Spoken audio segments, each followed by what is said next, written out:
Goeiedag, hello, Sawubona. Welcome to my channel, I'm Nix. So think about this for a moment. Our government and many a private institution are planning for South Africa's future.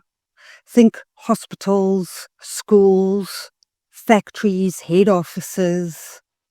But the numbers they're using to do the planning for our future might be off by tens of millions. Monica, this video is for you. Building on from the Capitec debate about the unemployment numbers. Are they higher? Are they lower? A more recent debate is shaking the foundations of our national data, and it's actually putting StatsSA into the spotlight. Just how capable are they? StatsSA, which is a government body, insists that our population is around 63 million. So this comes off the foundation of the 2022 census, and then taking into account the additional data since then, which are things such as deaths, births, and migration numbers. Also, under the assumption that the deaths, the births, and the immigration numbers are tracked correctly. And I am pretty sure many of you will agree with me that we have some doubts. Consequently, 2022 is also the year that StatsSA did their first ever digital census. This census was also performed during COVID, and the 2021 July unrest had a severe impact on planning. I mean, one red light after the next. So with that dark cloud looming over yet another government institution, honestly, for me, it's no surprise that they're digging their heels in, defending the numbers. It doesn't surprise me, but again, I'm just surprised. Despite a private fibre company, FibreTime, it's armed with on-the-ground tech such as drones, AI, real-world home counts, claiming that the population could be as high as 95 million, and the top end of the figure sits at a whopping 124 million. Double what StatsSA is predicting. And the scary part is that FibreTime, they've got the evidence to back it up. Because the thing is, their money isn't endless. So best they do it right the first time around. The hypocrisy and the opposing views from the very government is fascinating, honestly. You know, you could really do a psychological, sociological study on this. The ANC government, a walking hypocrisy. So for a relatively easy, because you know me, end of year video, I want you to join me. Let me unpack why the census data and the current statistic of 63 million was slammed as a work of fiction by experts. Work of fiction, that's what experts told StatsSA. StatsSA, however, digging their heels in, despite their own funding crisis. Yes, you'll hear about this. And they were just recently in Parliament being grilled over their 24-25 annual report, which we'll also have a quick lookie through. I am sure by the end of this video, any skeptics listening to me right now will agree private industry has a high stake in this. Private industry has a high stake in getting these numbers right. They do not have the capacity to waste money. They have every incentive to get it done right the first time. Unlike any single government institution, and definitely any of the institutions that I've covered in all of my videos. So guys, don't forget to subscribe and like this video. It really gives my channel a boost. If you enjoy my content, it really would be highly appreciative from me. Thank you. Let's ramble. Let's quickly start off with a Times Live article. SA's population may well exceed 95 million. FibreTime, a private fibre network operator, has questioned South Africa's official population baseline, saying its own data and new remote sensing techniques suggest the country's population could be substantially understated. I mean, the consequences of this are beyond even my understanding, and I guess I'll look into it after this video.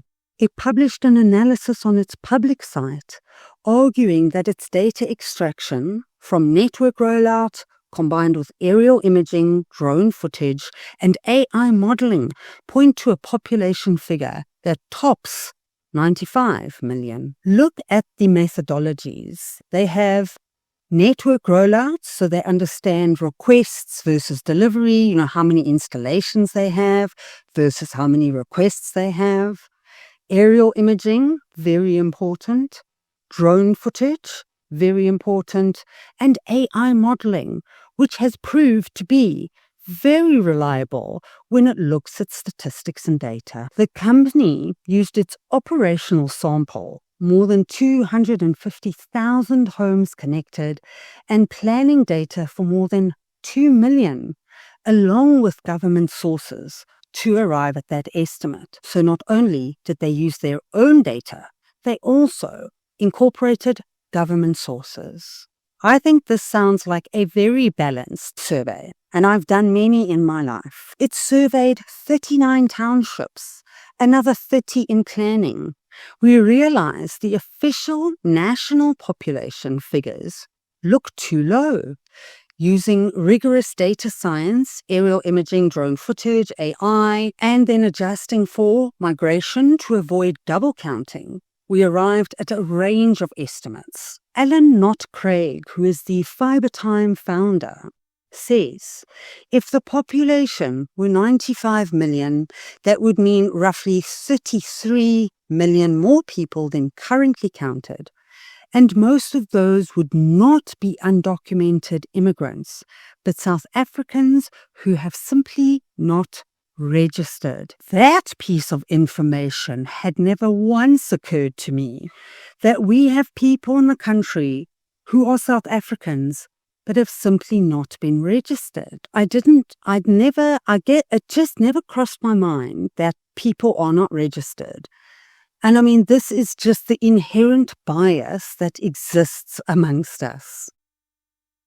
So, for your interest, I did research. Apparently, StatsSA Census includes undocumented, illegal, legal, all of us. If you are in South Africa on the day of census and you are part of the sample, because it's a sample, it is not every single human, then you are counted as part of South Africa's population. So it is not registered South African citizens alone. They do say that we are not declaring a definitive number. We're asking whether the population could be as high as 95 million, and our top-end estimate, 124 million. Double. Earlier last month, Business Day reported that the Statistics Council, a 25-member panel that signs off on national statistics, warned that high vacancy rates and a shrinking operational budget are undermining its functioning. Concerns about data quality are not new. The Medical Research Council last year described 2022 census as a work of fiction, saying that it overstated the population and that there had been a 31% undercount in mortality and labor data. The Medical Research Council called it a work of fiction. The article ends off by saying, many children born in townships are never registered and therefore do not appear in official records. This undercounting has been compounding for decades, and it means we are not planning properly for the people who actually live here. Compounding for decades. What I'm going to show you next is how stubborn and arrogant StatsSA is about the quality of their data. Let's look into that quickly. Do you guys recall how quickly StatsSA stood up and defended their unemployment statistics when Capitec questioned their numbers? StatsSA draws the line on population after new headcount challenge. StatsSA firmly rejected a private fibre's operator's claim that South Africa's population could be far higher than official figures. If FibreTime's assertion, which is framed as a question mark, were proved, they can prove it. It would rewrite the denominators that underpin economic and fiscal analysis overnight, forcing business leaders and governments to rework budgets, grant formulas, and sovereign risk models. I love it when I hear this, sovereign risk models. The grant formulas, the fiscal policies, the schools, the roads, the hospitals. We have doubled the population. Government isn't even delivering on 50 to 60% of their planned targets. Projects delayed, projects vandalized, and they're working on a population of 63 million. Meanwhile, we might have something as high as 124 million. Can you guys remember the chaos that happened when they digitized SASSA grants? Half the machines didn't work. The funny thing about the StatsSA digital census, they lost more than half the tablets they used for the census. I'm not joking. Former Stats chief refused to accept FibreTime numbers at face value. He demanded data and methods before he could treat the claim as a serious challenge. FibreTime isn't giving you a serious challenge. They're just saying, hi, this happened. Maybe you want to relook this. Former StatsSA chief says, the guys who are installing fibre also say there are structures on the ground. No doubt when they count structures, they must come to the same number of structures as StatsSA. No, because, how does this even make sense? They also say there are structures on the ground. Why would they say there are no structures on the ground? They must come to the same numbers of structures as StatsSA. Wow, how arrogant is that statement? There's no reason why they cannot come to the same number of structures as StatsSA. Because we're presuming you're wrong, StatsSA. StatsSA is always willing to engage. It just doesn't sound like it, I'm sorry to say. The Medical Research Council and academic commentators have described serious inconsistencies and raised caution in using census output for fine-grained planning. Wow, everybody is saying StatsSA, you might be wrong. StatsSA, how did they say it? There is no reason why they cannot come to the same number of structures as StatsSA. Okay, the article ends off by saying, FibreTime's assertion is a stress test for the underfunded National Statistics Agency.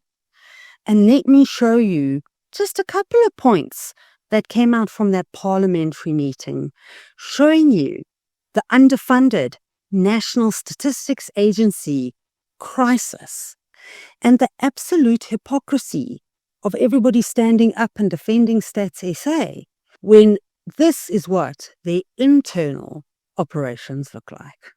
Shocking. Firstly, don't freak out about the length of this report because, yowza, I agree. I have marked just a couple of interesting points I think you should know. On the financial front, StatsSA received an unqualified audit opinion, the third in a row. Irregular expenditure totaled 850 million.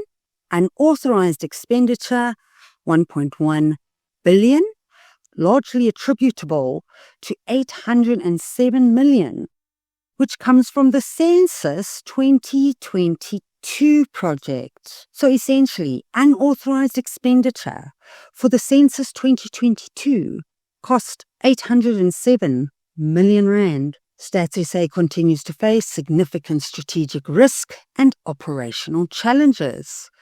resource constraints, particularly insufficient funding for the cost of employment, high vacancy rate, inadequate IT infrastructure, which tells me that the first digital census wasn't that great, have hindered the organization's ability to fill posts, maintain a fully skilled data collection workforce, and sustain the quality of statistical indicators. Every single one of those point to their inability to collect and process data. Yet they're that arrogant about their numbers being correct. Somebody in this committee meeting said, as the organization improved its use of technology, it would be handing out more equipment. If, however, 102 million worth of equipment was being lost every year and effectively given away as disbursements or gifts to field workers, the Auditor General would continue to reprimand the department annually. He said that there were apps on tablets and cell phones that allowed users to trace these devices, noting that even 10-year-olds knew how to use tracking features like Find My Phone or Find My Tablet. It was even made as a joke that you could buy a tracking tag for 40 to 50 rand at a parliamentary shop to trace their belongings. He stressed that accountability was essential and that one could not simply throw their hands up in the air. Instead, they needed to find solutions and ensure proper asset management. What a waste of my tax money. So the person goes on and says, valuable human resources were being lost as cheaply as the organization's tablets and cell phones. He questioned who would be held accountable for the missing equipment, stating that he did not accept the explanation that the organization had simply lost it, or that it was unwilling to pay 4.5 million rand to trace it. Over 102 million rand of tablets have been lost. You could trace and recover it for 4.5 million rand. But they want more money. He said that when an organization achieved 98% of its target, despite lacking sufficient budget and facing significant operational challenges, it raised questions about whether the targets were realistic and whether StatsSA might be setting the bar too low. I'm going to agree, or I'm going to confirm that yes, the targets are not realistic and the bar is too low, because their leaders, the presidency, celebrates 0.5% economic growth when the rest of the population, the uncounted, know that this economy could be growing at 4%. Absolutely cray-cray. Somebody from the DA turned her attention to the issue of unauthorized expenditure. They have a bank overdraft of 1.1 billion rand. She described that as jaw-dropping and eye-watering, saying that having an overdraft of more than 1 billion was deeply concerned and wondered what the interest on such a large overdraft might be. I've never even opened my mind up to considering the interest rates. The guy does respond somewhere here. It's a very long article. As you can see, it just goes on forever. But I did read this whole thing, would you believe? And he actually does respond to the DA. He says, no, don't worry. The loan, the overdraft, is taken straight from the Reserve Bank, so we don't pay interest. There's only so many avenues. If that is legal, it just doesn't seem right or fair. Otherwise, that's not legal. And he put his foot in it. And listen, if any one of you will know whether or not it's allowed to take an overdraft direct from the Reserve Bank and then not pay interest, please let me know if that's allowed. I can't believe that. So there you have it, guys. A very stark contrast. Just highlighting the government's data is plagued by undercounts, lost resources, bureaucratic hurdles, operational challenges, billions and billions of rands in debt. I mean, this is exposed in Parliament. StatsSA finances discussed like this in Parliament. And then let's compare that to the innovative, investment-heavy approach from private players who are invested in getting it right. Boots on the ground verification in over 36 townships specifically, and another 30 plans. StatsSA continues to deny this figure. They're clinging to 63 million. Considering budget is going to be done soon, imagine the chaos that would break out. If they confirmed, yes, we might be sitting closer to 164 million. Which tax base will cover all of those people? Because the tax base is continuing to shrink. In case you're wondering, this isn't just a glitch that a parliamentary meeting is going to fix. This is a policy disaster waiting to happen, and it shows ongoing systematic failure to fix the basics. And then could you please spend 4.5 million to track and trace 100 million rand worth of cell phones and tablets? What do you guys think? Who would you trust? FibreTime? StatsSA? It seems pretty easy, am I right? Guys, thank you so much for watching, especially for watching right up until the end. If you enjoyed this video and you found it insightful, make sure to hit that subscribe button, drop me a like, and give me a free boost in the YouTube algorithm. I would appreciate that to no end. Nikki and Paul, you guys are my number one rock stars. Thank you very much. I appreciate all of your support. It's almost the end of 2025, guys. I hope that 2026 is filled with opportunities, growth, and a little bit more Ubuntu. Maybe some new politicians while we're at it. Maybe I'm asking for too much. Guys, I hope you have a fantastic time. Keep safe for New Year's, please. Please don't drink and drive. Call an Uber, walk home, sleep on a stool. I don't care. Be safe. Continue to be the most amazing human being you can be. Goodbye. Hambagashle. Over and out.